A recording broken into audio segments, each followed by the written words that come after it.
Hi guys, my name is Nonema Tigela. Welcome to the Noni M podcast. This morning, I want us to talk about the Senzo Meyiwa case. Um, Guys, particularly Ugoти, you know what? At this point, the way Mnisi Angakona, I think a lot of people in that courtroom are regretting. In fact, the people that came up with the idea of Muzi taking one of the lawyers that is inside the courtroom. Anyway, before we do that, guys, please make sure you do not forget to like, to share, to comment, and most importantly, please make sure that you are subscribed on the channel. Please make sure you are watching the videos up until the end and you are watching the ads that are coming through. When you are doing that, you are supporting the channel financially and in numbers. I could never thank you enough for that. And also, guys, please, it is very important that we engage. Please engage. When you come through to watch the video, start with your likes. If you are not subscribed, smash that subscribe button and also go there with comment section and comment as much as you can. Engagement is key in the social network spaces.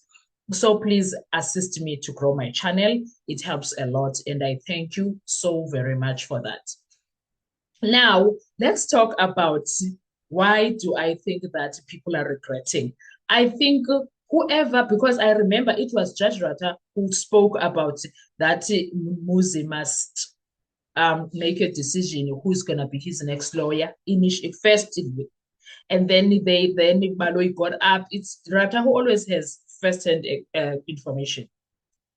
I think it's him who started giving those clues or ideas. And then he was given time to talk to his family. He was given time to prepare himself mentally and then choose. Oh, he was not given much time because I think that day was a Tuesday, if not a Wednesday, that Mngomezulu passed away. And then it was a Tuesday, I think. Then on a Wednesday, he was told by Friday. What is this legal aid board is closing, so he needs to decide if he wants them to assist or not. They were offering like the offer was he must choose between the four counsels that are here in the courtroom already in the know on about the case because they don't want the case to delay anymore. But now what's so funny is that maybe they did not anticipate where we are with Umnisi because Umnisi has tripled, has multiplied, has doubled, tripled, has quadrupled Mngomezulu now in him. He is doing the things that Mngomezulu would have done if he's not even doing more. He's doing so much better than we expected, perhaps. He is doing a great job, guys, in that courtroom. And at this point, someone regrets coming up with that idea of Muzi choosing one of the people there. Because now it's like Mngomezulu has revived himself there, Mngomezulu vukile, and Mngomezulu has come in tenfolds. Kunzima kula courtroom. Every day is a scatter. Every day it's how he is dealing with the law process. It is how he is dealing with the prosecution plan, and it is how he is asking his questions. It is how the strategy is so different. It is how he is so calm, cool, collected. It is like the way Nisimu, I remember Bosman said, guys, I think Nisi has a judge friend or something, because what is this? What are we seeing now? The way he is moving, he's not laughing in that courtroom. He knows what to say and when to say it. He knows how to respond to the judge and how to respond to the judge.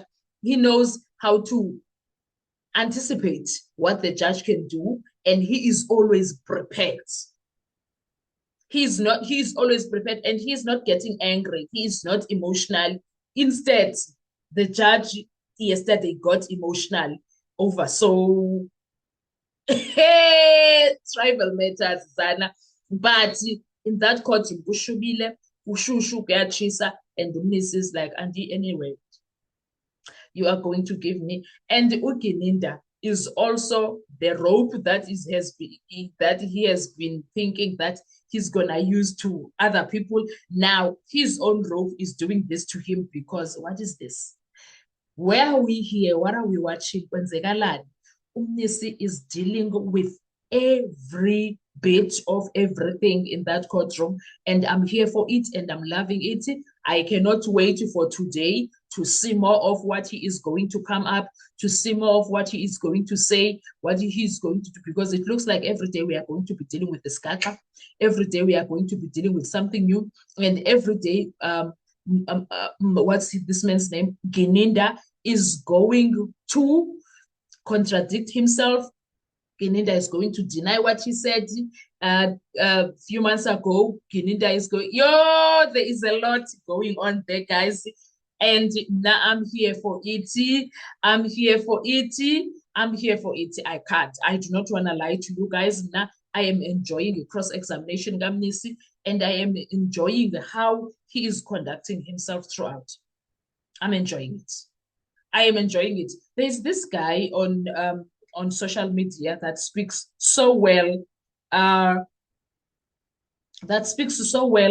about the case, and I want to read a few. Today I'm going to actually give his name because what this guy is so good with his analysis. I'm going to give his name is Olibocheng Lebza Kenneth Hopane. Yabona, this guy, he's on point with his analysis. This is what he said in one of his analysis. Contradictions emerge in the testimonies regarding Warrant Officer Makhubo's role in the Meyiwa murder case.